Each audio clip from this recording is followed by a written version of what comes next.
All right, admittedly, I went into this a little hesitant, right? The level of hype surrounding this movie is insane right now. Is Sinners really that good? Is this Ryan Coogler's best movie? Let's discuss. Maybe.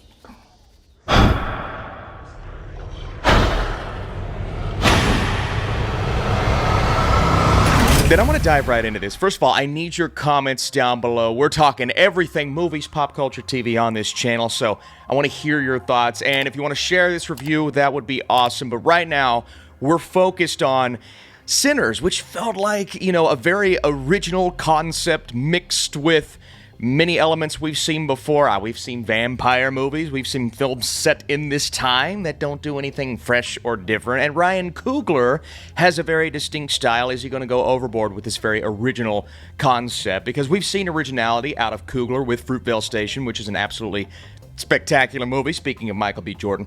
But we've also seen him tackle genre films like Black Panther, like Creed, and I think he does a great job.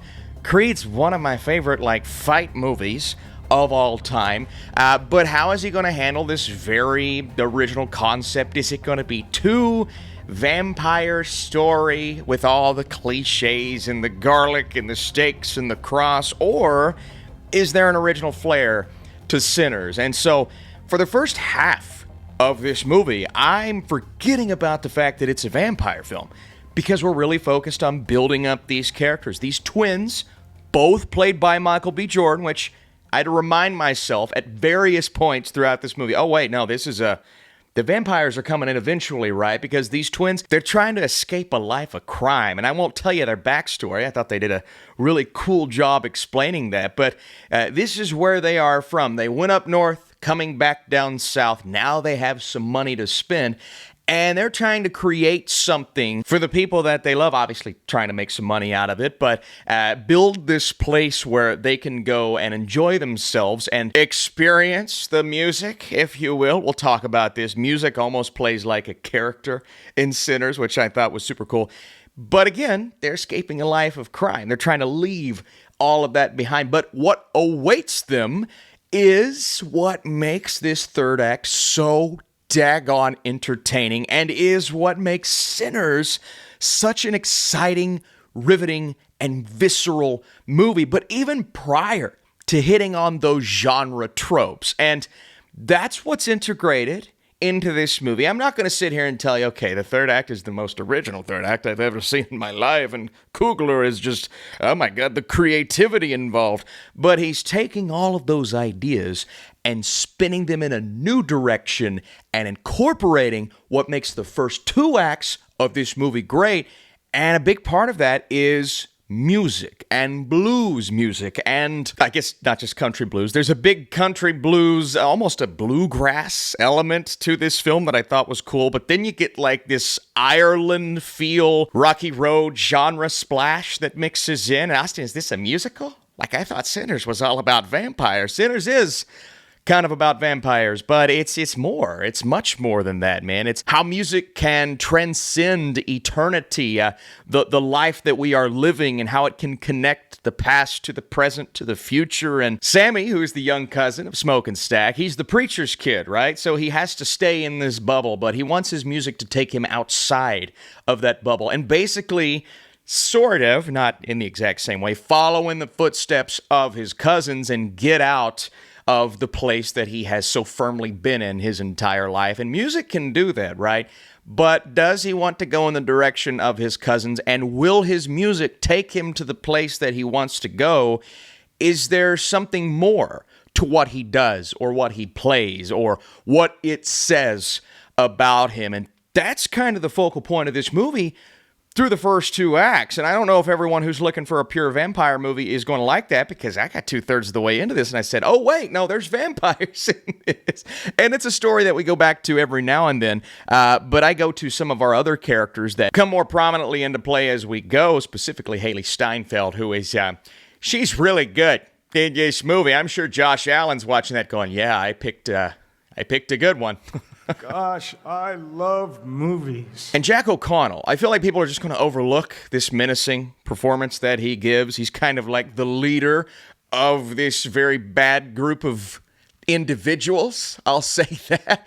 But man, oh man, he is awesome. And that's where the different genres, the variation of music starts to come more into play, and it goes beyond just the country blues, the bluesy aspect that we're dealing with, and becomes almost a celebration of what music can do at a point. And there's one sequence, and if you've seen the movie, you know what I'm talking about, but that sequence is going to be talked about as it's like transcending everything that I've felt. I was almost in a euphoric state while watching it. It heavily involves music, not the vampire aspect, but even while I was watching, I'm like, there's so much going on right now. I don't know if I'm loving this. I'm just so immersed in it, but reflecting, looking back, I'm thinking, now that's kind of a standout scene because I've never really seen anything like that before.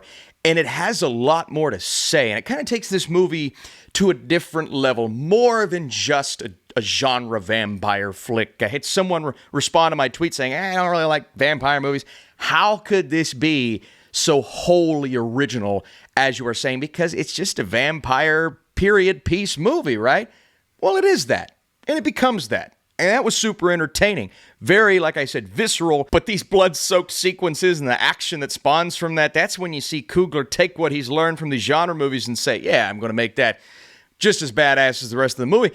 But that's not what the movie is about as a whole. And even as we move past that third act into a mid-credit scene, not a post-credit scene, but a mid-credit scene that you have to see. Now, there is a post-credit scene. I'm not going to say you have to see it, but this movie doesn't end when the credits start playing. You have to stay for that 5 to 10 minutes afterwards, because while the story that we already watched is wrapped up, this kind of adds so much context to it and almost sets us up for more. I don't think it does necessarily, but it gives you a nice little payoff that you didn't think you needed once the movie itself actually ends. But just to go backwards and talk about how everything blends so beautifully and seamlessly together, it makes me sit back and want to say, yeah, people talk about original movies and originality, and this doesn't seem like it's going to be that at the start. But as it goes, and throughout the first half, you learn what this film is actually about. That is wholly original. Add on to it the vampire aspect, the stacked cast, and Michael B. Jordan giving not one, but two performances. It's so good, I forgot that they were both played by Michael B. Jordan.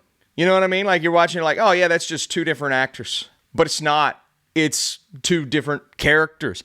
And at first, I'm like, okay, are they going to have similar personalities? How am I going to be able to tell? But they go on different journeys, like drastically different journeys throughout the first portion of this film, and set us up for success by the end, because you're thinking to yourself, okay, this is so grounded.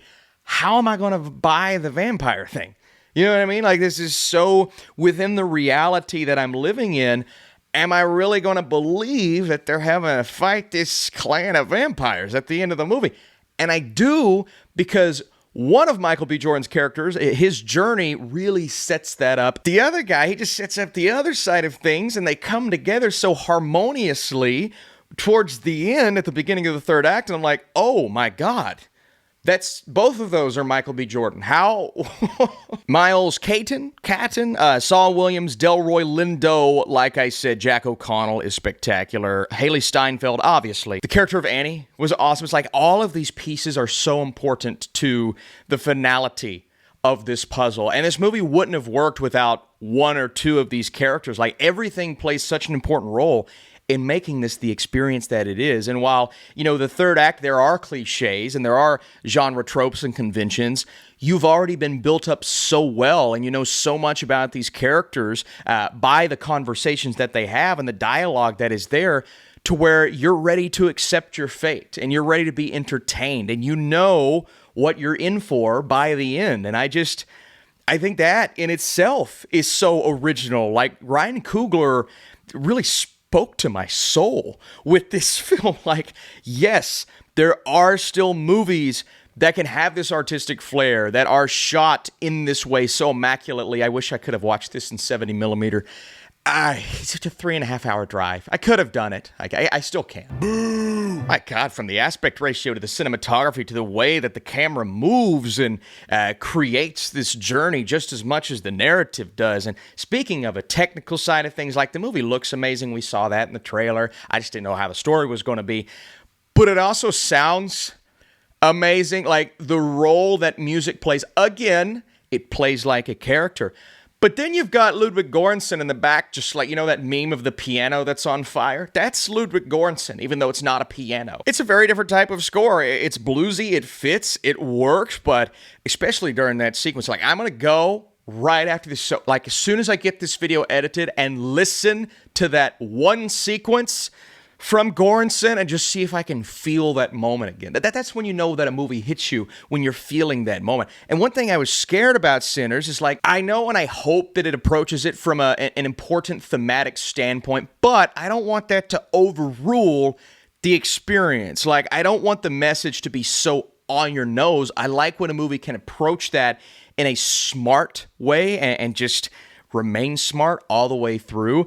And then by the end of the movie, maybe you bring that back into the equation and you get some sort of payoff in that way. And that's exactly how Ryan Coogler approaches this, like almost to a T. It's smart. Coogler is just, sorry for doubting you, man. I just, there was that fear going into this film. And, I will say the hype has been so high. People saying, like, best movie of the decade.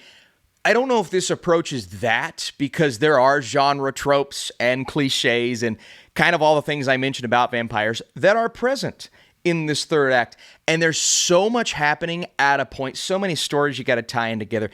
It's almost impossible for a narrative like this to actually accomplish all of its goals. And I don't know if it accomplishes every single one. Like, obviously, there's not going to be a bow tied on each individual subplot, and there's not. Right? There are a couple of things that I wish they could have done to make me feel more satisfied about that specific character.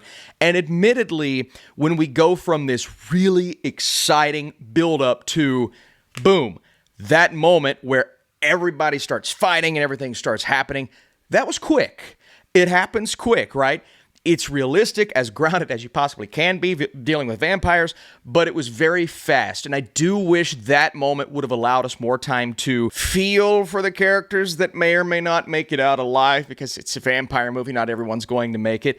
It all happens so fast. And so that was really the only part of this movie that was a little disappointing. Like, when it happens and shit hits the fan, it hits the fan so quick, and it almost felt like it shortchanged us of that third act emotional impact in the way that I felt during the second act, during that one sequence. Like, that was the highlight of the movie. So the movie goes up, up, up, and it goes down a notch, but continues to remain very consistent after that. And I don't know if I was fully satisfied when the fan gets hit with shit. Regardless, Coogler still maintained consistency throughout. I feel like I've talked your ear off. And so, did you feel this way about Sinners? Was it just a cliche, tropey vampire movie to you? Or did a lot of these other aspects play so well that it created something wholly unique? And that's what I felt while watching this. Unique. People are looking for an original time at the movies with some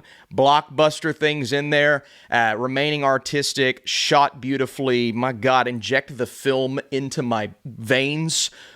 Just inject the cinematography into my veins. So again, drop a like if you enjoyed this video. Should I talk spoilers in a separate video? I was going to do it in this video, but I've talked long enough. Like, I feel this kind of warrants a separate video for that. So if you want to see a spoiler talk, please let me know. If this video gets like 500 likes, we will do a spoiler review of Sinners. I didn't think that was coming. Sinners oozes creativity and features almost everything that we are begging for as moviegoers. Its originality shines, specifically with the more quiet moments, but the loud genre tropes are played to perfection as Coogler injects a ridiculous amount of adrenaline into each blood-stained sequence. The way music plays into the story is remarkable. Ludwig Göransson is on fire right now as his score weaves a tapestry of emotions that will grip your soul. It's impressive, seamless, unique, doesn't tie everything in together by the end. Maybe it does itself a disservice by setting so much up towards the beginning, but from just a satisfaction standpoint with all the hype surrounding this movie, I walked out going, no, that's a great time. And it's a great time that I would say you all have to see in the theater on the big screen. Thanks so much for watching this review. Should I do a spoiler talk? Let me know down below. I'll see you soon.